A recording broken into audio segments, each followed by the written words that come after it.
there is no sufficient ground আমি ওনার discharge চেয়েছি।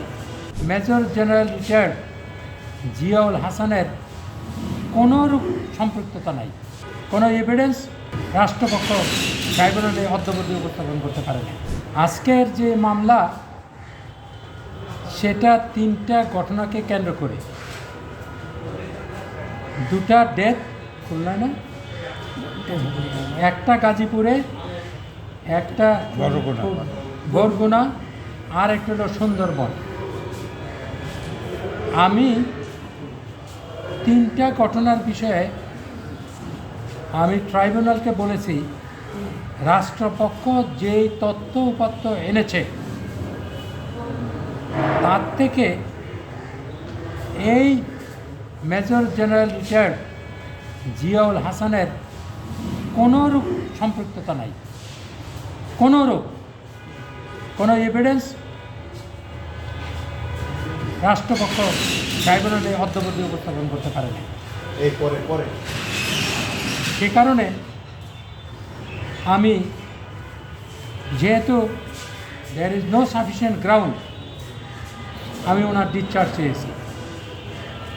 আগামী দিন আদেশের জন্য 14 তারিখে জানুয়ারি রাখা হয়েছে।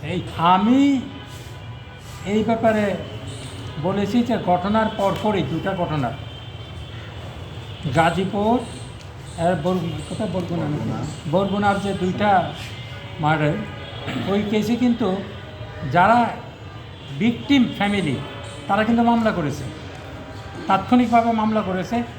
এইখানে জিয়াউল হাসান কেন র্যাবের কোনো উল্লেখ নাই, কোনো সম্পৃক্ততা নাই, এবং সেটার 2টাতেই ফাইনাল রিপোর্ট হয়েছে। আর যেটা সুন্দরবনের ঘটনা, আমার সাংবাদিক বন্ধুরা জানেন এই 2 দিন আগেও কিন্তু পত্রপত্রিকায় এসে 2জন কি বলে পর্যটক এবং রিসোর্ট মালিককে অপহরণ করা হয়েছিল।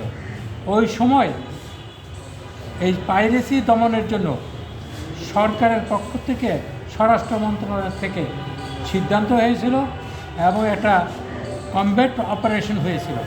সেইখানে র্যাব ছিল, আপনার কোস্ট গার্ড ছিল, আরও অন্যান্য বাহিনীর উপস্থিতিতে এবং সুপিরিয়র অফিসারদের নেতৃত্বে এই কমব্যাট অপারেশন হয়। সেইখানে যখন নাকি অপারেশন হয় তখন অপর দিক থেকে গোলাগুলি যখন হয় তো কাউন্টার গোলাগুলিতে 2-1 আহত হয়ে নিহত হয়েছেন।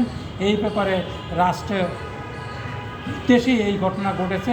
এই ঘটনার প্রেক্ষিতে আজকে এই যে superior responsibility or any other tribunal act attract করে কোনো মামলা চলতে পারে না বলে আমি দাবি করি। স্যার, আপনি বলছিলেন যে সাক্ষ্য প্রমাণে ওইরকম কোনো নেই যে জিয়াউল হাসান সরাসরি জড়িত, কিন্তু প্রসিকিউশন আলকাস মল্লিকের ভাই আব্বাস উদ্দিনের যেই সাক্ষী ওখানে করে শোনালেন, সেখানে জিয়া সাহেবের কথা সরাসরি বলা আছে। মেজর সাব্বির জিয়া সাহেবকে ওনারা যে নিজেরা গুলি করে মারছেন এমন কোনো কথা নাই, আমি যতটুকু দেখছি সোফার আই রিমেম্বার।